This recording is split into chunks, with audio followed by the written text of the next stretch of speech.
Good morning students. आज की इस वीडियो में हम पढ़ेंगे फ्रेंड फंक्शन के बारे में।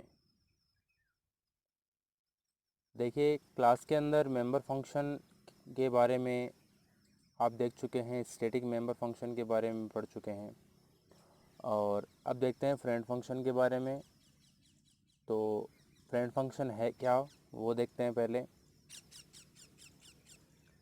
देखिए, जब एक्सेस मॉडिफायर या एक्सेस स्पेसिफायर के बारे में हमने पढ़ा तो हमने देखा कि वो 3 प्रकार के होते हैं: पब्लिक, प्राइवेट और प्रोटेक्टेड। बाय डिफ़ॉल्ट एक क्लास के जो मेंबर होते हैं, जो डेटा मेंबर होते हैं, वो प्राइवेट होते हैं, और प्राइवेट होने के कारण उनको क्लास के बाहर एक्सेस नहीं किया जा सकता है। मतलब क्लास का जो फंक्शन है वो, आप उसको, क्लास का जो फंक्शन है ऑब्जेक्ट के द्वारा फंक्शन को कॉल करके और उसके बाद में इनडायरेक्टली उस फंक्शन के द्वारा आप उनका उपयोग करते हो। मतलब एक फंक्शन है क्लास का, वो क्लास के अंदर रहकर और क्लास के प्राइवेट डेटा मेंबर को एक्सेस करता है, और उस फंक्शन को हम क्लास के बाहर ऑब्जेक्ट की सहायता से कॉल करते हैं। डायरेक्टली क्लास के प्राइवेट मेंबर को एक्सेस नहीं कर सकते। लेकिन फ्रेंड फंक्शन ऐसा है जिसकी सहायता से हम क्लास के प्राइवेट मेंबर को क्लास के बाहर एक्सेस कर सकते हैं। और देखिए, इसका उपयोग मतलब क्यों करते हैं उसको देखने के लिए, जैसे मान लीजिए एक क्लास बनाई हमने ABC, ठीक है, और दूसरी क्लास है XYZ। दोनों ही क्लास हैं, और ये मान लीजिए कि दोनों क्लासों में हमें कोई इन्फॉर्मेशन स्टोर करनी है। जैसे रोल नंबर है, इसमें भी रोल नंबर है,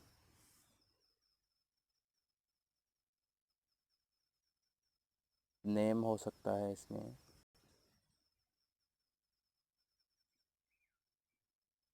कहने का मीनिंग यही है कि दोनों क्लासों के अंदर, और मतलब सेम जो डेटा है वो हमें स्टोर करना है, ठीक है, और काम में लेना है उसको। तो यहाँ पर हम क्या करें कि इन मेंबर्स को एक्सेस करने के लिए, डेटा मेंबर को एक्सेस करने के लिए, और दोनों के अंदर हम एक फंक्शन बना देते हैं। मतलब ऐसा कॉमन फंक्शन जो दोनों क्लास के अंदर काम में आ जाए, ठीक है। और यहाँ पर हम ये कार्य करने के लिए फ्रेंड फंक्शन का उपयोग करते हैं। मान लीजिए इनको एक फंक्शन बना देते हैं यहाँ पर, void display void, और दूसरा इस साइड में भी void display void। और ये दोनों ही फंक्शन प्रोटोटाइप हैं। यहाँ पर देखिए, एक क्लास के, अगर क्लास के अंदर फ्रेंड फंक्शन आप बनाते हो तो जो फ्रेंड फंक्शन का प्रोटोटाइप क्लास के अंदर बनता है, और जो फ्रेंड फंक्शन है वो क्लास के बाहर होता है, एक साधारण फंक्शन के जैसे होता है। फ्रेंड फंक्शन किसी विशेष क्लास के लिए, किसी पर्टिकुलर क्लास के लिए नहीं होता है, फ्री होता है वो, ठीक है। आपको जिस क्लास के अंदर भी फ्रेंड फंक्शन का उपयोग करना है, आप उस क्लास के अंदर और उसको फ्रेंड कीवर्ड के साथ में डिफाइन कर सकते हो एज ए प्रोटोटाइप। तो हमने दोनों के प्रोटोटाइप बना दिए। अब इनके पहले आप लिख देते हो फ्रेंड, और इससे पहले भी हम लिख देते हैं फ्रेंड, ठीक है। दोनों ही फंक्शन हैं,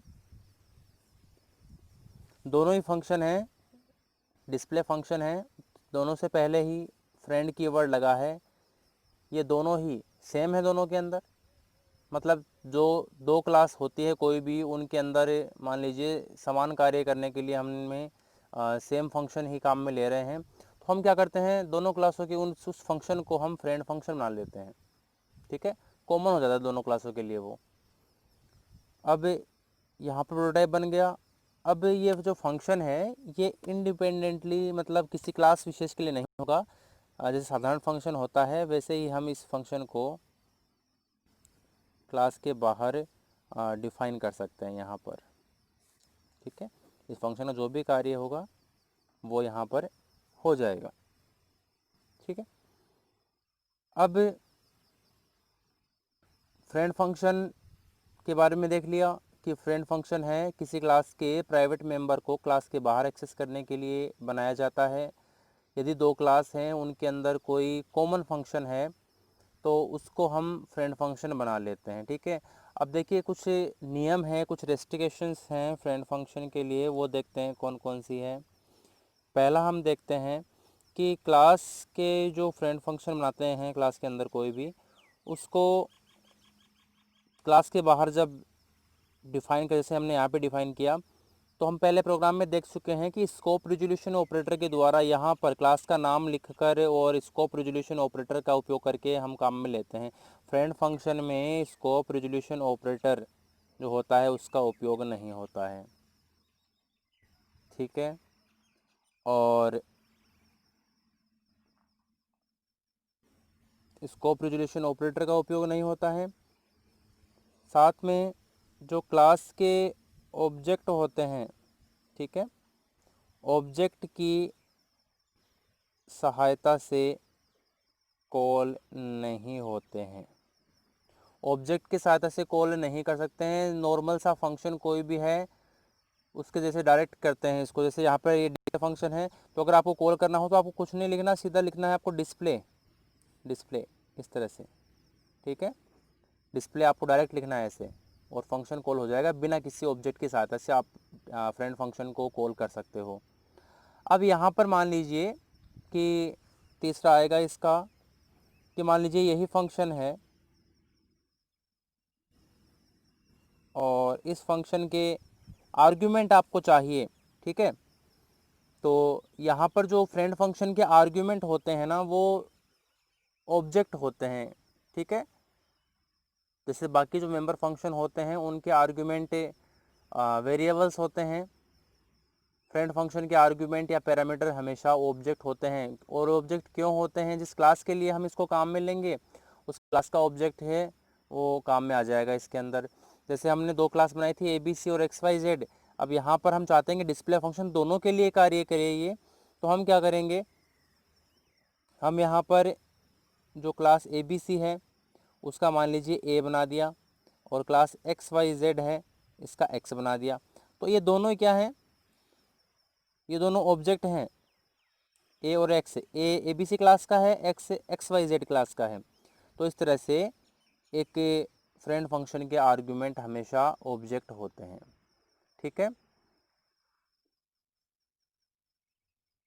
अब आते हैं एग्जाम्पल के ऊपर। एक प्रोग्राम की सहायता से देखते हैं हम इसको।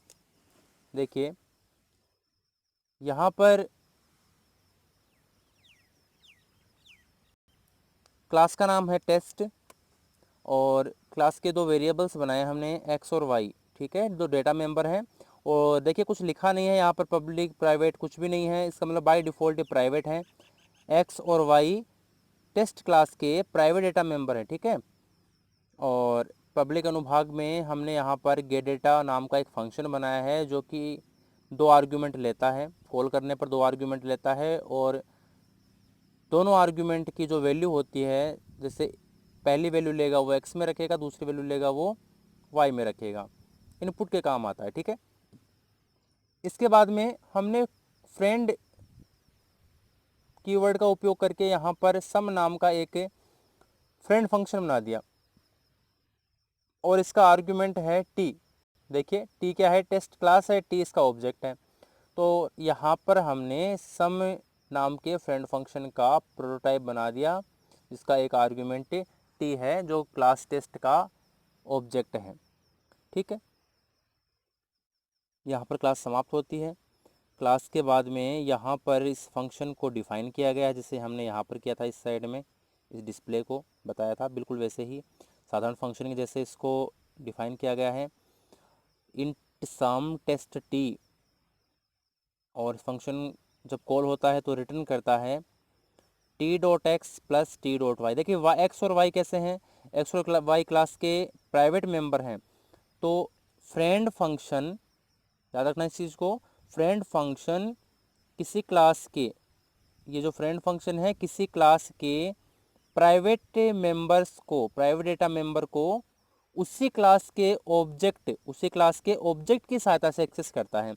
तो यहाँ पर ये फंक्शन है, ये क्लास टेस्ट का ऑब्जेक्ट टी है, टी की सहायता से कॉल कर रहा है, देखो इनको, T dot X plus T dot Y, ठीक है ना, ऑब्जेक्ट की सहायता से कॉल कर रहा है T dot X plus T dot Y, तो दोनों का टोटल करके और रिटर्न कर देगा जहाँ पर फंक्शन को कॉल किया गया है।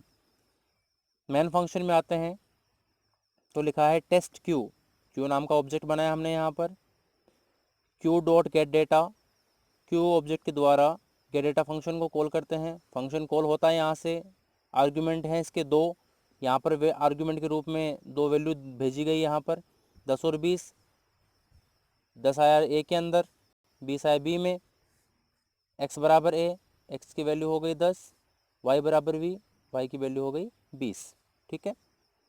उसके बाद में प्रिंट कर रहे हैं सी आउट सम इक्वल और सम क्यू। यहाँ पर देखिए सम इक्वल के आगे कुछ प्रिंट होगा यहाँ पर, और यहाँ पर प्रिंट करने के लिए हमने यहाँ पर देखिए ये फंक्शन को कॉल किया गया है यहाँ पर, ठीक है ना। जैसे मैंने पहले बताया था आपको कि फ्रेंड फंक्शन को साधारण फंक्शन जैसे कॉल किया जाता है, तो एक साधारण फंक्शन जैसे कॉल किया गया है, और कॉल करने पर आर्ग्यूमेंट क्यू को भेजा है। देखो आर्ग्यूमेंट में क्यू ऑब्जेक्ट है ना, फ्रेंड फंक्शन के आर्ग्यूमेंट ऑब्जेक्ट होते हैं, क्यू को भेजा। क्यू के पास क्या है, क्यू के पास गेट डेटा फंक्शन को कॉल करने पर दो वैल्यू इनपुट करवाई थी, ठीक है ना, ए और बी के, एक्स और वाई के अंदर वो है, क्योंकि देखो उसी क्लास के ऑब्जेक्ट की सहायता से, तो उसी क्लास का ऑब्जेक्ट है क्यू है, ये टेस्ट क्लास का ऑब्जेक्ट है, ये एक्सेस करेगा किसको, इसके पास किसकी वैल्यू है, क्यू के पास एक्स और वाई की वैल्यू है, ठीक है ना। और आर्ग्यूमेंट के रूप में क्यू को भेजा सम फंक्शन को कॉल करने पर, तो सम फंक्शन कॉल हुआ यहाँ पर, ऑब्जेक्ट में कॉपी हो गया यहाँ पर, ठीक है ना। क्यू के लिए एक्स और वाई का मान 10 20 था, और क्यू यहाँ पर भेज दिया टी के अंदर आ गया, तो टी के लिए भी एक्स और वाई का मान कितना हो गया, 10 और 20 हो गया। फिर क्या किया, टी ने एक्स और वाई को जोड़ दिया, 10 प्लस 20 हो गए 30, ठीक है। रिटर्न कर दिया कहाँ पर, वापस यहाँ पर। और तो इस ये लाइन क्या प्रिंट करेगी, आउटपुट के अंदर क्या प्रिंट होगा, हमारा आउटपुट क्या आएगा, sum equal 30। Okay, thank you.